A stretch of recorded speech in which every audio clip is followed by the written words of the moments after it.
ಭಾರತದ ರಾಜ್ಯಗಳು ಬಿಹಾರ್, ರಾಜಸ್ಥಾನ್, ಉತ್ತರ ಪ್ರದೇಶ್, ಮಧ್ಯಪ್ರದೇಶ್, ಜಾರ್ಖಂಡ್, ಬಿಹಾರ್, ಹರಿಯಾಣ. ಒಂದೊಂದು ರಾಜ್ಯಗಳ ಬಗ್ಗೆ ವೈಶಿಷ್ಟ್ಯತೆಯನ್ನು ತಿಳಿಯೋಣ. ಮೊದಲನೆಯದಾಗಿ ಹಿಮಾಚಲ ಪ್ರದೇಶದ ವೈಶಿಷ್ಟ್ಯತೆ.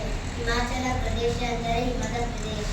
ಉತ್ತರ ಭಾರತದಲ್ಲಿರುವ ಹಿಮಾಲಯ ಪರ್ವತಗಳಲ್ಲಿ ಇದೊಂದು ಸುಂದರ ರಾಜ್ಯ. ಇದನ್ನು ದೇವರ ನಾಡು ಅಥವಾ ದೇವರ ಭೂಮಿ ಎನ್ನುತ್ತಾರೆ. ಹಿಮಾಲಯ ಪರ್ವತದ ರಾಜಧಾನಿ ಶಿಮ್ಲಾ. ಶಿಮ್ಲಾ ಒಂದು ಸುಂದರ ಪ್ರವಾಸಿ ತಾಣವಾಗಿದ್ದು ಇಲ್ಲಿ ಮಹನಾಲಿ ಅಂತ ಸುಂದರ ಗಿರಿಧಾಮಗಳಿವೆ.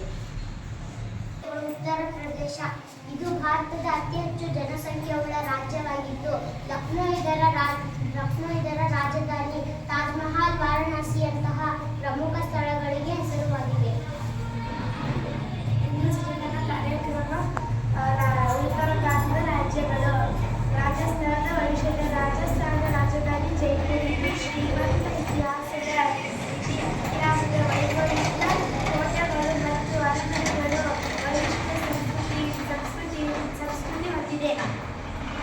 ಜೈಪುರವನ್ನು ಪಿಂಕ್ ಸಿಟಿ ಎಂದು ಕರೆಯುತ್ತಾರೆ.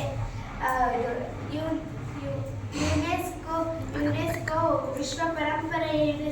ವಿಶ್ವ ಪರಂಪರೆಯ ತಾಣಗಳ ಪಟ್ಟಿಯಲ್ಲಿ ವಾಸಿಯಾಗಿದೆ. ಸಂಕ್ಷಿಪ್ತ ಪದದಲ್ಲಿ ಹೇಳುವುದಾದರೆ ರಾಜಸ್ಥಾನವು ಭಾರತದ ಒಂದು ಪ್ರಮುಖ ಪ್ರವಾಸಿ ತಾಣವಾಗಿದ್ದು ತನ್ನ ವೈಭವಯುಕ್ತ ಇತಿಹಾಸ ಮತ್ತು ನೈಸರ್ಗಿಕ ಸೌಂದರ್ಯದಿಂದ ಪ್ರವಾಸಿಗರನ್ನು ಸೆಳೆಯುತ್ತದೆ.